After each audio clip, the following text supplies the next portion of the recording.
The night was cold, the kind of cold that crept into bones and made even strong hearts shiver. It had been raining since evening, and the streets of New Avalon City were empty and silent. Every house had its doors locked, windows tightly shut, and lights dimmed. People no longer trusted strangers, not after the terrible war between humans and the alien race called the Zilirians. Peace had been declared, but peace only existed on paper. In people's hearts, the fear still lived and hatred still burned. Ethan Hale sat alone in his small wooden house at the edge of the city. His house was simple: one bedroom, a small kitchen, and a fire crackling in the fireplace.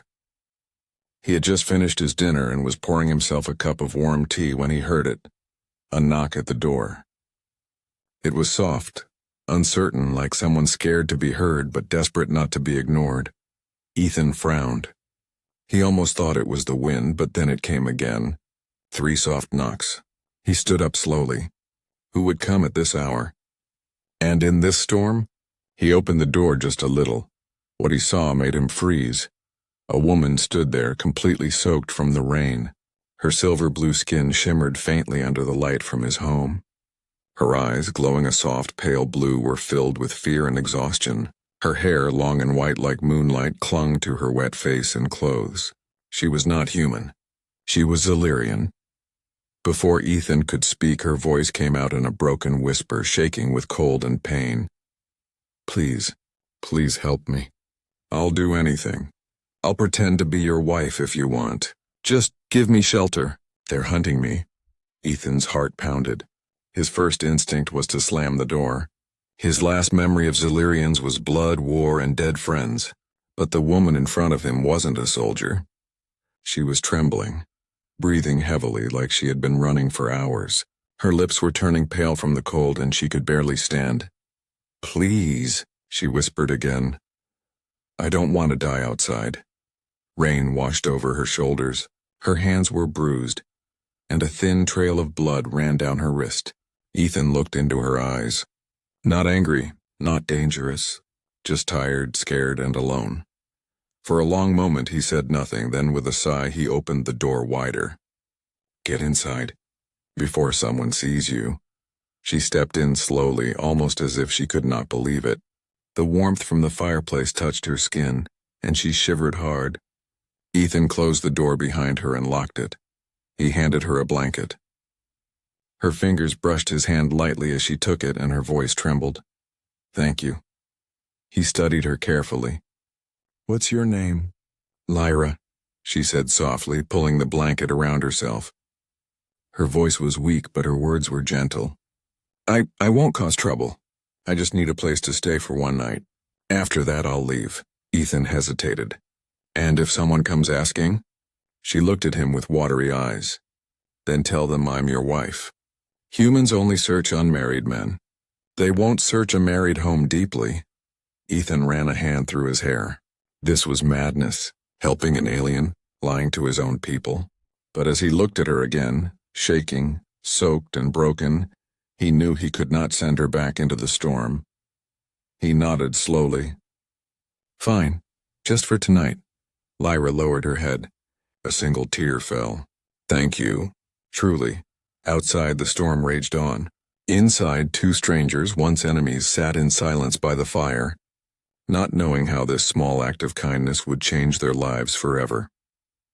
The rain outside continued to fall, drumming against the roof like a restless drum. Inside, Ethan Hale's small house felt unusually still. Lyra sat on the edge of the worn sofa, wrapped in the thick blanket he had given her, and stared into the fire.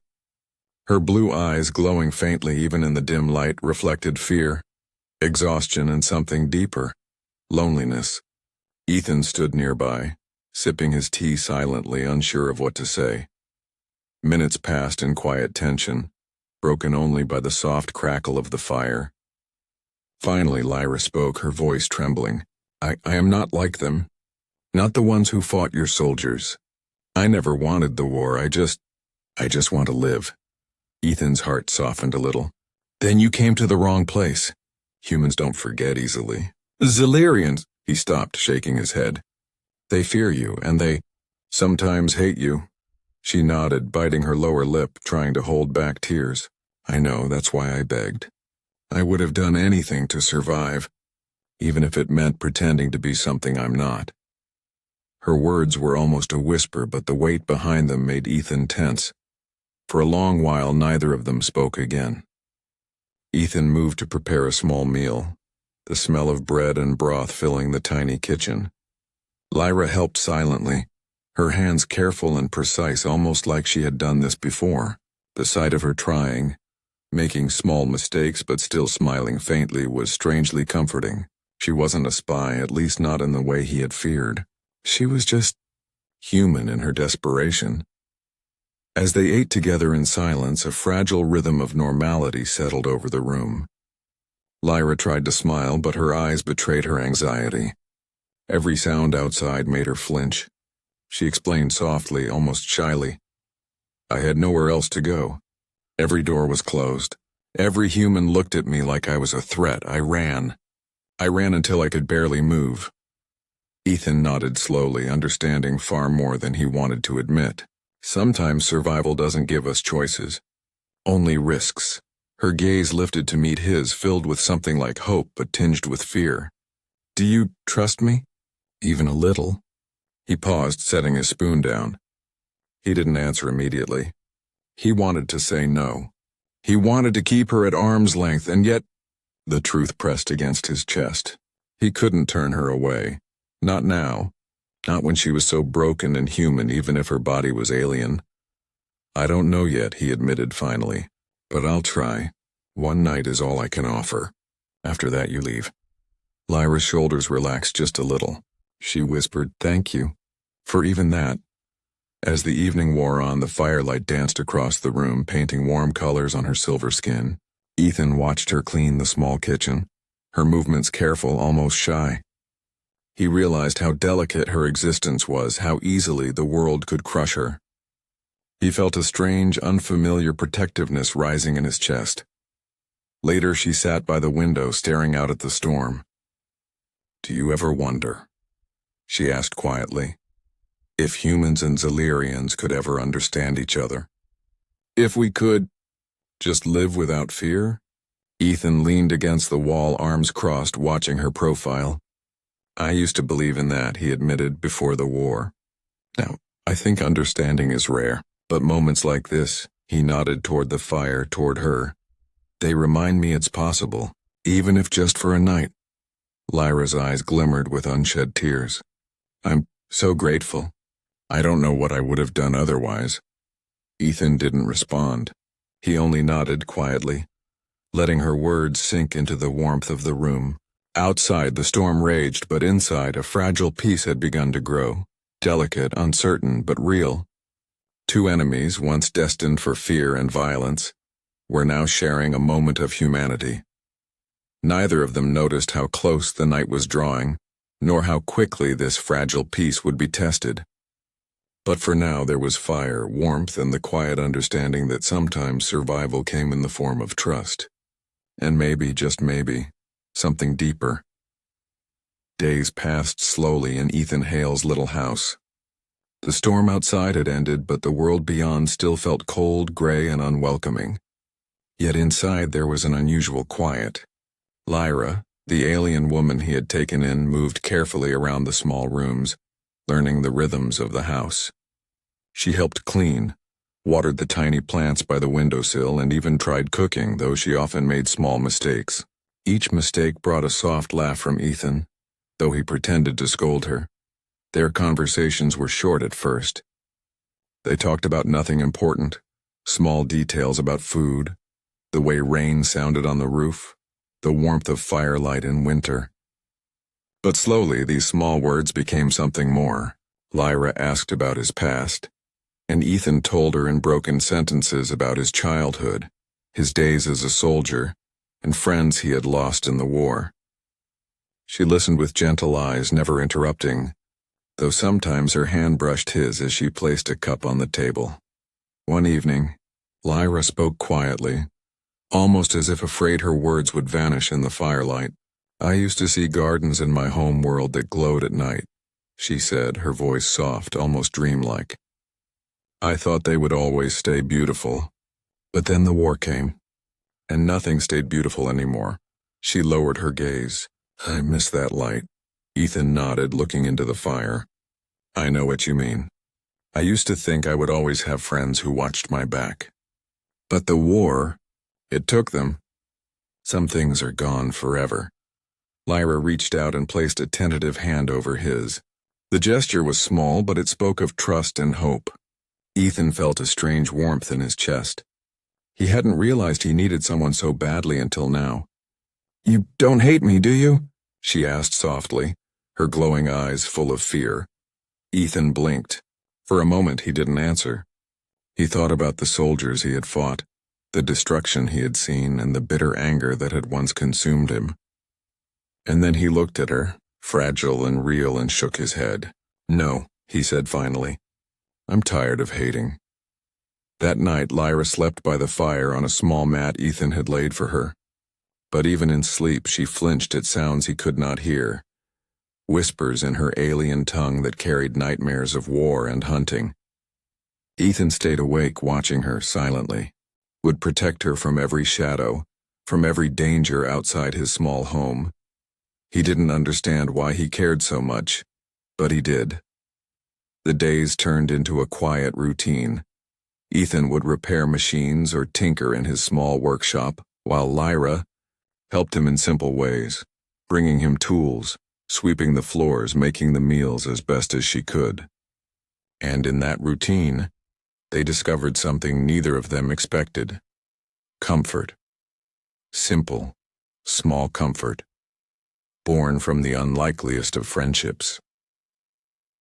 One afternoon, as sunlight filtered weakly through the clouds, Lyra looked out the window at the distant city. "Do humans ever forgive?" she asked, her voice trembling. "I mean, really forgive?" Ethan leaned against the doorframe, arms crossed, studying her. "Some do. Most don't. But it's worth hoping, I guess. You..." He paused, searching for words. "You might find that people can be better than we imagine, even humans." Lyra smiled faintly, and for the first time since she had arrived, that smile didn't hide fear. I want to believe that," she whispered. That evening they shared the fire in silence, the only sounds being the soft crackle of burning wood and the faint hum of the city beyond. In that quiet space, for the first time in months, Lyra felt safe. And Ethan, watching her, realized that this strange alien woman, once a stranger, once an enemy, had become someone he could not imagine losing. Outside, the world was still cold, still uncertain. But inside Ethan's little home, a fragile peace had formed. Two beings from different worlds, forced together by fear and circumstance, were learning something precious, that even in a broken world, trust, care, and even warmth could survive. And neither of them knew it yet, but this fragile peace would soon be tested in ways they could never have imagined. The quiet of the morning was broken by a loud, insistent knock on the door. Ethan froze. It was too early, too sudden. Lyra, who had just poured herself a small cup of tea, flinched at the sound. Her glowing blue eyes widened with fear, and her hands trembled slightly as she clutched the cup. Ethan walked cautiously to the door and peeked through the small window. Outside, 3 human soldiers stood, rain dripping from their dark uniforms. Their faces were grim, their eyes sharp with suspicion. Ethan recognized the youngest one. He had served in the city patrol for years. He looked nervous, but he didn't hide the weapons slung across his chest. Ethan's heart sank. He had hoped the quiet days inside his small house would last longer. But the world outside didn't care about fragile peace or strange friendships. The leader spoke first, his voice loud and commanding. "Ethan Hale, step outside. We have reports that you are hiding a Zillyrian fugitive." Lyra froze. Her lips parted in a silent gasp, her hands gripping Ethan's arm. The color drained from her silver blue skin. Ethan took a deep breath and stepped in front of her. "There is no fugitive here, you can leave." His voice was calm, but inside his chest thumped like a drum. The leader's eyes narrowed. "Don't lie to us. We know she's inside. Step aside." Lyra's voice, trembling but determined, rang out from behind Ethan. "No, I am not a fugitive. She faltered, realizing how weak her protest sounded. Ethan put a hand on her shoulder, steadying her. "It's okay," he whispered. "Follow my plan." When the soldiers tried to push the door open, Ethan stood firm. "She's my wife," he said simply, the words firm and unwavering. "She lives here. She is my wife." Lyra looked at him in shock. She had never imagined he would say that. Her heart raced and tears welled up in her glowing eyes. "Ethan, you don't have to." "Yes, I do," he interrupted softly, yet his voice carried the weight of steel. "If anyone comes here, you protect her. I will not let them hurt you." The soldiers paused, exchanging uncertain glances. "Your wife?" the youngest soldier asked hesitantly, suspicion and doubt flashing across his face. Lyra stepped forward bravely, though her voice trembled. "Yes, I am Lyra Hale. I am his wife. You have no right here." For a moment silence filled the air. The storm outside seemed to quiet, as if the world itself was holding its breath. The soldiers didn't know how to respond. This simple claim, 2 words, "my wife," held weight they hadn't expected.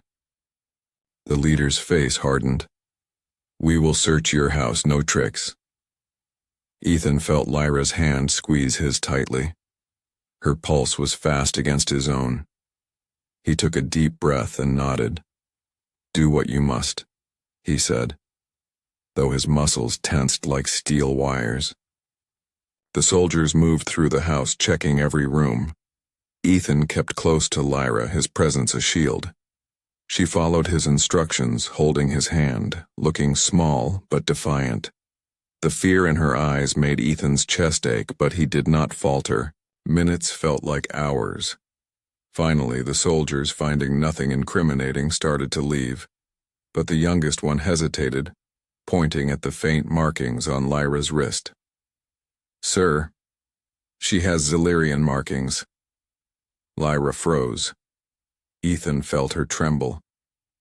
"Stay calm," he whispered, his voice steady despite the fear surging through him. The leader turned sharply, his voice cold. "You lied to us." Ethan stepped in front of Lyra, placing himself between her and the soldiers. "She's my wife," he said again, firmer than before. "Touch her and you go through me." A heavy silence fell.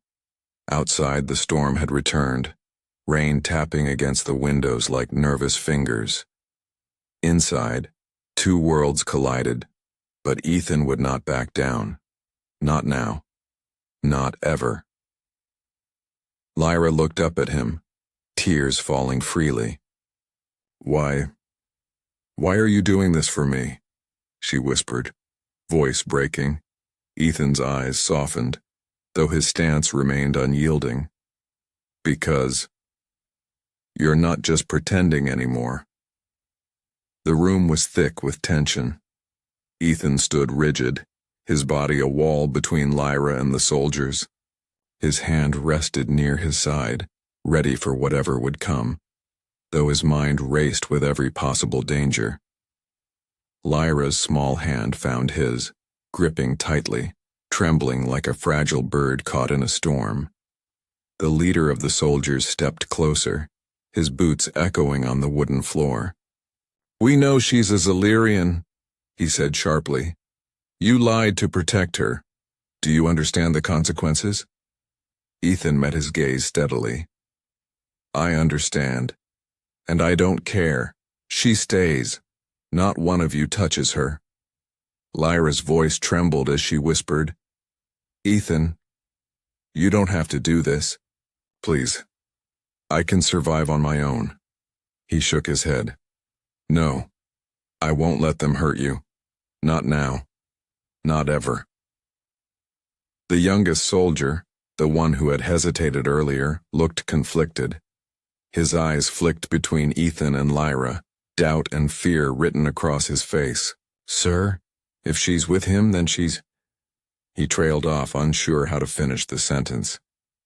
She's human enough, Ethan snapped, though he didn't want anger in his voice. And right now she's mine to protect. The leader's jaw tightened.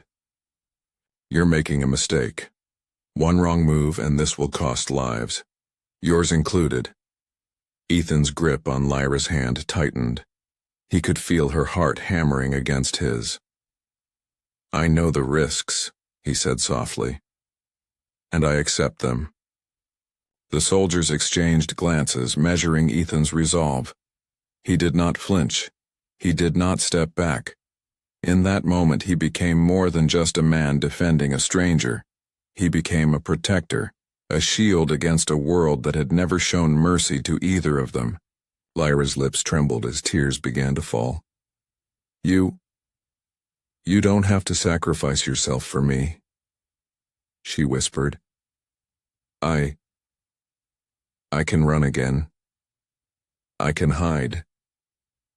Ethan's eyes softened as he cupped her face gently. I don't want you to run anymore, he said. Not ever. You're done hiding.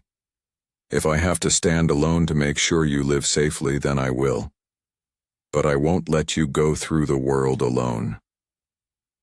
For a long moment the room was silent except for the storm outside and the faint sound of their breaths. Then the leader stepped forward again, anger flickering in his eyes. So you'd fight against your own people to protect a Zillyrian? Ethan's voice was quiet, but filled with steel. I would fight to protect anyone who can't protect themselves. Today, it happens to be her. Tomorrow, it could be anyone. I will not let fear or prejudice rule my actions. Lyra's hand trembled as it clutched his. She had never heard words like this before. Words that carried strength, courage, and an unshakable promise. She realized in that moment that she didn't need to pretend anymore. She didn't need to beg. She had found someone who saw her for who she truly was and chose to fight for her anyway. The soldiers hesitated, uncertainty flashing in their eyes. Ethan's determination, his refusal to bend, and the quiet defiance in Lyra's posture created a wall they could not breach. Finally, the leader barked an order. Leave, all of you. This isn't over, Hale, but leave. The youngest soldier lingered a moment longer, glancing at Lyra with something almost like guilt. Be careful, he muttered. Then he followed his comrades out into the rain. Once the door clicked shut, Lyra sank to her knees on the floor, sobbing with relief. Ethan knelt beside her, pulling her into his arms. She buried her face in his chest, trembling, whispering over and over, Thank you. Thank you. Ethan held her tightly, letting the fire's warmth fill the silence. You don't have to thank me, he murmured. I'm just doing what's right. That's all anyone should ever do. Outside, the storm continued to rage, but inside the air was calm. Two souls, human and alien, had chosen each other over fear. And though the world would continue to be dangerous for the first time in months, Lyra felt something she had never dared to feel before, safe, and Ethan realized something, too, that protecting her, standing for her, had awakened a courage he hadn't known he still had. Together they were no longer just a man and a stranger.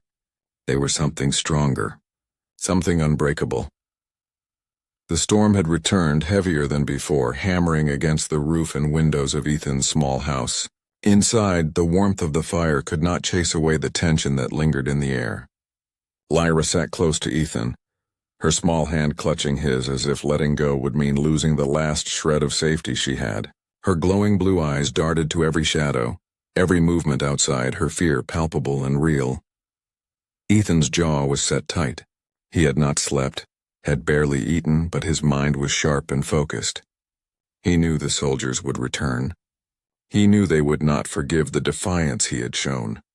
Every instinct screamed at him to prepare, to defend, to protect. And that is exactly what he intended to do. Hours passed slowly. The rain fell harder, washing the streets outside in sheets of cold water. Then suddenly a loud crash echoed from the front of the house. Ethan grabbed his pistol from its hidden spot behind the chair, his muscles coiling like a spring. Lyra's grip tightened on his arm and she whispered, "Ethan, be careful." "I will," he replied, his voice steady but low, a promise more than words.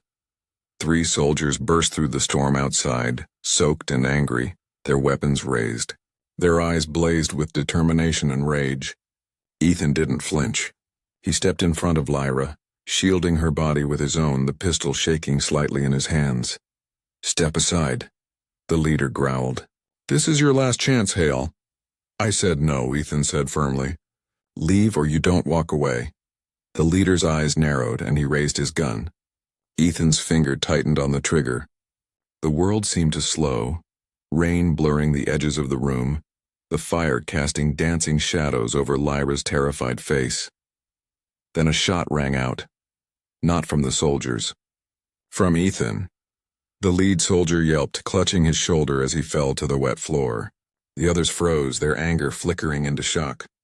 Ethan's hand shook, his chest pounding, but his eyes never left theirs. "This ends here," he growled. "Leave or none of you walk away." For a long, tense moment the soldiers hesitated. They had faced enemies before, but none like Ethan Hale. Someone who fought not for orders, not for glory, but for a promise to protect another being. Slowly they lowered their weapons. The youngest soldier looked at Ethan, then at Lyra, guilt and fear battling in his eyes. "Sir, we'll be back," he muttered before following the others into the storm. When the door finally clicked shut, Lyra fell to her knees, tears streaming freely. Her body shook with sobs, but Ethan caught her in his arms. She buried her face against his chest, whispering over and over, Why did you do that for me?" Ethan's heart ached at her words. He held her tightly, rocking her gently.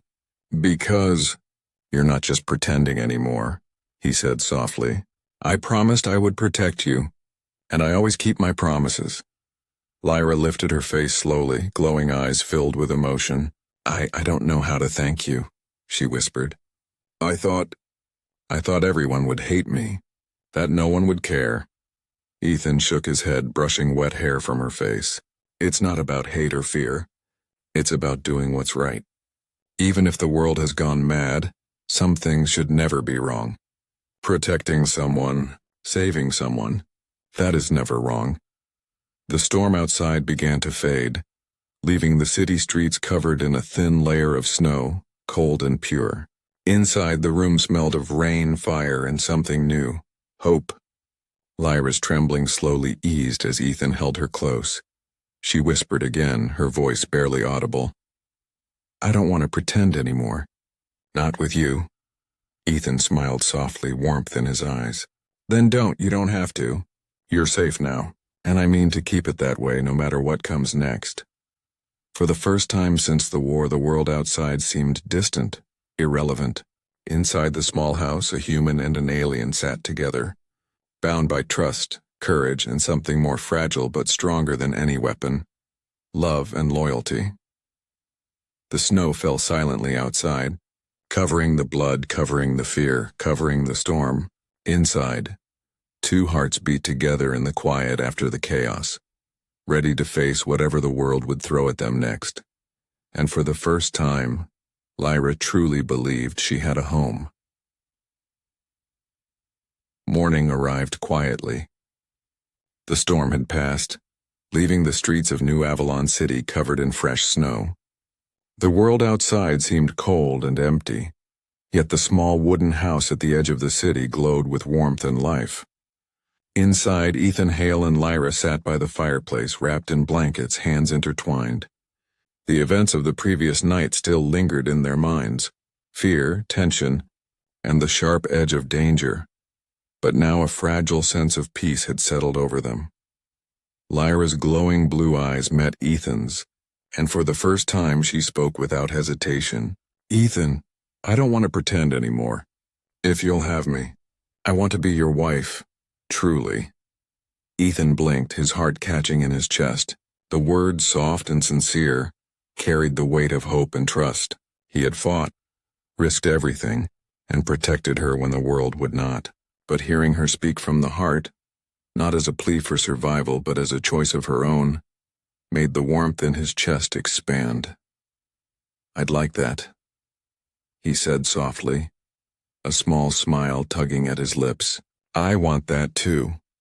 Lyra's lips curved into a gentle smile, tears glimmering in her eyes. She had never imagined a future like this, safe, accepted, and cared for by someone who had once been a stranger. But now, the fear that had haunted her every step seemed to fade, replaced by something stronger: hope. Ethan stood and moved to the window, looking out at the snow-covered city. "We can't stay here," he said quietly. "The soldiers may return and the world outside, it's not ready to forgive yet. But we can find somewhere they don't know, somewhere we can start over." Lyra nodded, her hand still clutching his. "Somewhere no one will care if I'm Xelerian or human. Somewhere we can just be." Ethan took a deep breath, feeling the weight of the responsibility but also the hope that came with it. "Then we leave today," he said. Together. They packed only what they could carry. Few clothes, some supplies, and the small keepsakes that reminded them of the fragile life they had built together in this house. Lyra carried nothing more than the blanket Ethan had given her when she first arrived, but it felt like a treasure now, full of memories of warmth, safety, and courage. Before stepping outside, Ethan knelt and looked into Lyra's glowing eyes. "No matter what comes next," he said, "we face it together. You don't have to be afraid. Not with me." Lyra leaned forward and pressed her forehead to his, letting her tears fall freely. "I never imagined someone would choose me, for who I am, not for what I can do." "You're worth more than survival," Ethan said softly. "You're worth every risk, every fight, every moment. And I choose you. Every day." For a long moment they stayed like that, breathing in the quiet of the snow-covered morning, feeling the world slow around them. Then hand in hand they stepped outside. The snow crunched under their feet, cold and crisp, but it no longer felt threatening. The sky was pale, the clouds thin, and the world seemed open, full of possibilities. As they walked together through the empty streets, Ethan felt a strange lightness. For the first time in years he did not feel alone. Lyra walked beside him, her glowing blue eyes reflecting trust and love, a silent promise that they would face everything together. The future was uncertain, full of dangers and challenges, but they no longer faced it as enemies, strangers, or fugitives. They faced it as partners, as two souls who had chosen each other despite fear, despite hatred, despite the world. And in that choice, something powerful was born, a bond stronger than any war, stronger than fear, stronger than prejudice, something that no soldier, no law, no storm could break. They walked toward the horizon together, human and alien, not just surviving, but living, not just hiding, but hoping, and for the first time both of them believed that love, trust, and courage could build a home, even in a world that had forgotten what those things meant. Snow fell gently around them, covering footprints as they moved forward. And as the cold wind brushed against their faces, Lyra whispered softly, "Thank you, Ethan, for everything." Ethan smiled, squeezing her hand. "No, thank you, for choosing me." Together they vanished into the pale light of morning, two hearts united, ready to face the world.